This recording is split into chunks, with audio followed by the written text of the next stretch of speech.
Imagine opening your eyes one morning only to realize that your entire sense of self has been a carefully crafted illusion. The values you hold, the beliefs you defend, even the emotions that feel uniquely yours. What if they were never truly yours to begin with? What if everything you thought defined you was shaped by forces beyond your control? And worse, what if the real you, the one buried beneath layers of conditioning and self-deception, is someone you've never even met? Today, we embark on a journey into the depths of the human psyche, guided by the revolutionary insights of Friedrich Nietzsche and the forbidden truths of psychology. By the end of this exploration, you will uncover shocking insights about your own mind, insights that society would rather you ignore. And the final revelation? It is the most powerful of all. Most people go through life trapped in a carefully crafted illusion. From childhood, we are told who we should be. We learn to behave in ways that earn approval and suppress the parts of ourselves that might provoke rejection. We mold ourselves to fit into our families, schools, and workplaces, believing that this is simply the way life is. But Nietzsche warned us, this kind of existence is not truly living. It is merely a form of unconscious repetition, where people follow inherited values and behaviors without ever questioning them. Are you truly in control of your life, or are you simply playing a role that was assigned to you? Nietzsche's philosophy invites us to strip away these illusions and face the terrifying, liberating truth of who we really are. He spoke of the Übermensch, the higher self that emerges only when we have the courage to destroy false identities and create our own meaning. But this transformation is not easy. It requires an intense confrontation with the parts of ourselves that we have long ignored or denied. Consider the idea of the shadow, a concept later developed by Carl Jung, but deeply rooted in Nietzsche's thinking. The shadow represents everything within us that we refuse to acknowledge, our suppressed desires, hidden fears, and unspoken thoughts.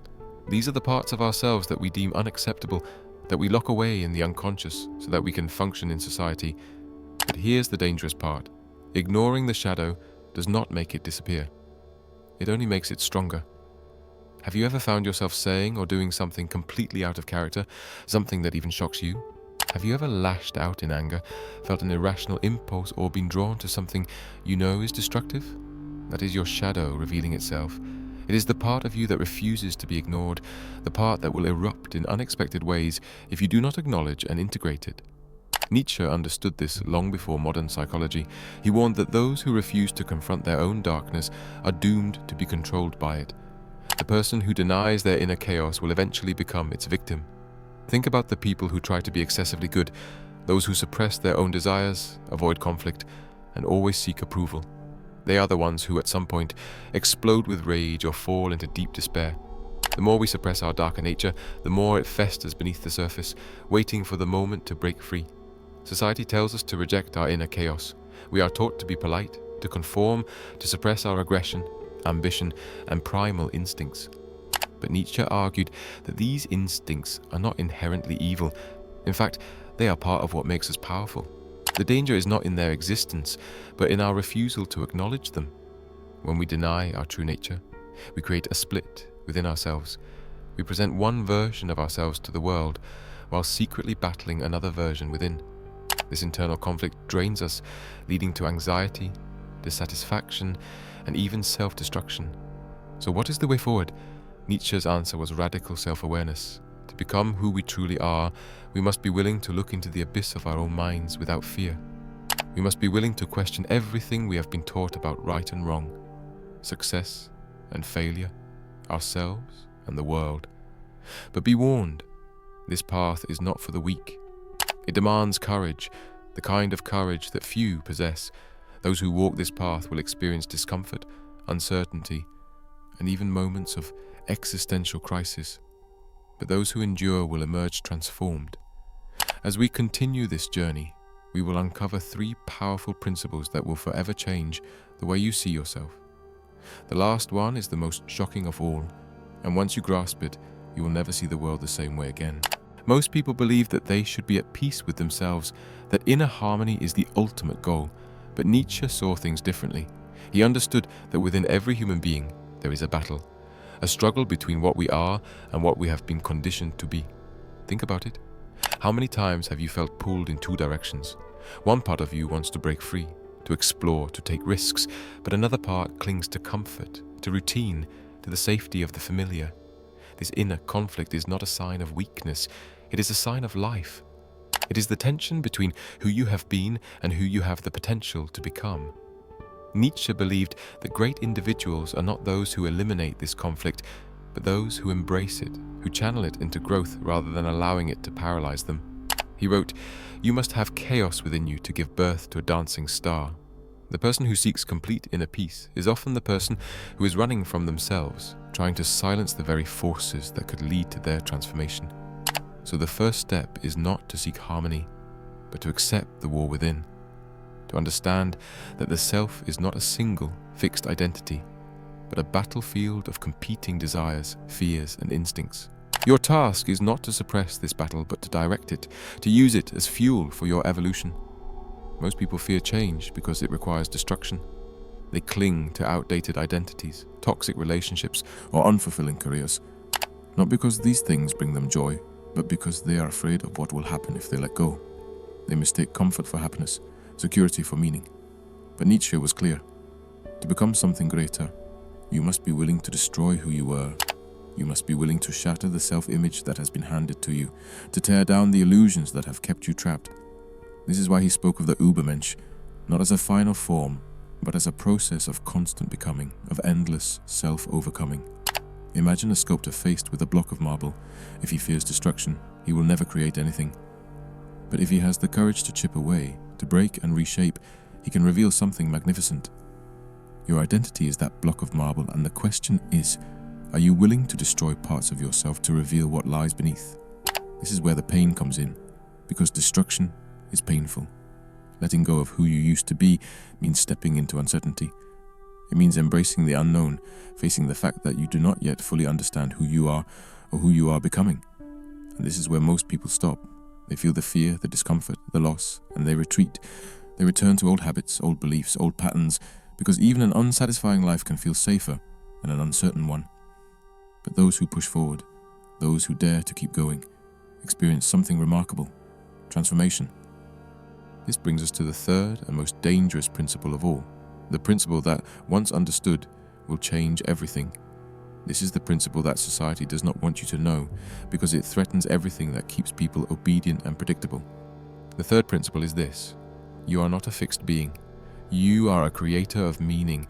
Most people believe that meaning is something to be discovered, that life has an inherent purpose waiting to be found. This is the illusion that keeps people trapped. They spend their lives searching, looking to religion, culture, or tradition, hoping that something outside of themselves will provide them with the answers they crave. But Nietzsche shattered this illusion.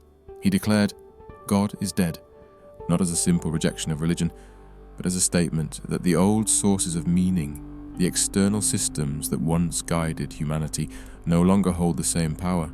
The comfort of absolute truths has collapsed, and in its place, a terrifying realization emerges. Meaning is not given to you. It is something you must create. And this is what makes this principle so dangerous. Because the moment you understand that nothing has meaning except the meaning you give it, you become free. Free from the expectations that have been imposed on you. Free from the limitations that have been programmed into your mind. Free from the need for external validation. But with this freedom comes responsibility. If there is no predefined purpose to your life, then you alone must take ownership of what your existence becomes. There is no cosmic script, no destiny written for you. You must write it yourself. This is why Nietzsche spoke of the Übermensch not as an ideal to be reached, but as a process of continuous self-overcoming. The Übermensch does not wait for meaning to be handed down from above. He creates his own values. He forges his own path.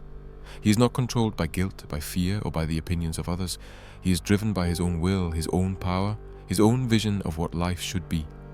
But this path is not for everyone. Most people would rather cling to false security than face the vastness of their own freedom. They would rather believe that their purpose is given to them than accept the burden of creating it themselves. So the question is, which path will you choose? Will you remain in the comfort of illusions, allowing the world to define who you are? Or will you step into the unknown, embracing the chaos within you and using it to forge something greater? As we reach the end of this journey, it's time to reflect on what we've uncovered. We've ventured into the depths of the human psyche, guided by the revolutionary insights of Friedrich Nietzsche and the forbidden truths of psychology. We've confronted the illusions that shape our identities, questioned the roles we've been assigned, and dared to peer into the abyss of our own minds. But this is not just an intellectual exercise, it's a call to action, a call to awaken, to transform, and to become who we truly are. Nietzsche's philosophy is not for the faint of heart. It demands courage, self-awareness, and a willingness to embrace discomfort. It asks us to destroy the false identities we've constructed, to confront the shadows we've buried, and to create our own meaning in a world that often feels meaningless. This is not an easy path, but it is the only path that leads to true freedom, to true self-discovery. Nietzsche famously wrote, "If you gaze long into an abyss, the abyss also gazes into you." This haunting statement captures the essence of what it means to confront yourself. The abyss represents the unknown, the chaotic, the parts of ourselves we've been too afraid to face. It's the darkness within us, the suppressed desires, hidden fears, and unspoken truths that we've locked away in the unconscious. But here's the paradox. The abyss is not your enemy. It is your mirror. It reflects back to you everything you've been running from, everything you've denied, and everything you've yet to become. To gaze into the abyss is to confront the truth about yourself. It's to strip away the illusions, the borrowed beliefs, and the comforting lies that have kept you trapped.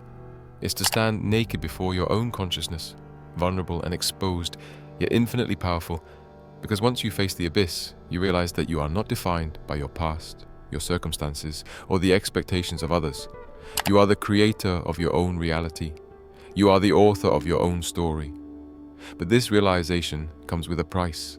To step into the abyss is to let go of everything you thought you knew about yourself. It's to embrace uncertainty, to accept chaos, and to surrender to the process of becoming. It's to understand that transformation is not a destination but a journey, a continuous process of self-overcoming, and this is where most people falter. They turn away from the abyss, retreating into the safety of familiar habits and comforting illusions. They choose comfort over truth, routine over transformation. But you are not most people. You are here, watching this video, because you sense that there is more to life than what you've been told. You feel the pull of something greater, something deeper, something truer. The choice before you is clear. Will you remain in the comfort of illusions, or will you step into the unknown? Will you cling to the roles you've been assigned, or will you forge your own path? Will you allow society to define you, or will you create your own meaning? This is not a choice you make once, it's a choice you make every day. Every moment is an opportunity to awaken, to transform, and to become who you truly are.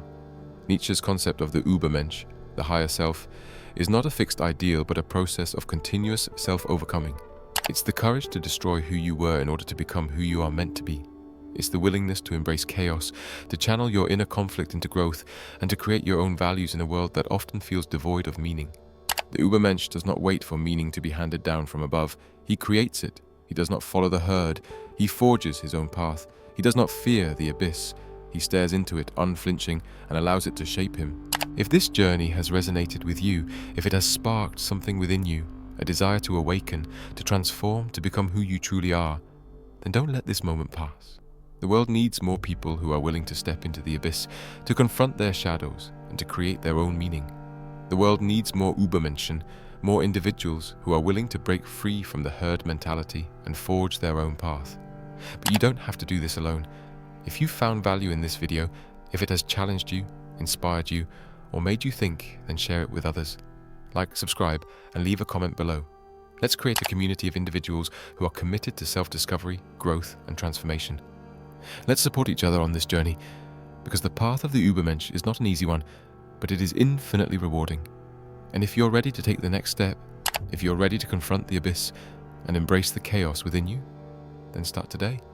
Start by questioning your beliefs, by confronting your fears, and by taking one small step toward the person you are meant to be. Remember, transformation is not a single event. It's a process. It's the accumulation of small, deliberate choices that lead to profound change. As we close this chapter, I'll leave you with one final thought. You are not who you think you are. You are not the roles you've been assigned, the labels you've been given, or the expectations placed upon you. You are something greater, something deeper, something truer. You are the creator of your own reality. You are the author of your own story, and the pen is in your hands. So, what will you write? Will you continue to follow the script that has been handed to you, or will you rewrite it? Will you remain in the comfort of illusions, Or will you step into the unknown? The choice is yours. But remember, the abyss is not your enemy. It is your mirror. And once you gaze into it, you will never be the same again. Thank you for watching. If this video has inspired you, don't forget to like, subscribe, and share it with someone who needs to hear this message. Together, let's create a world of individuals who are awake, aware, and unafraid to become who they truly are. Until next time, stay curious, stay courageous, and keep gazing into the abyss.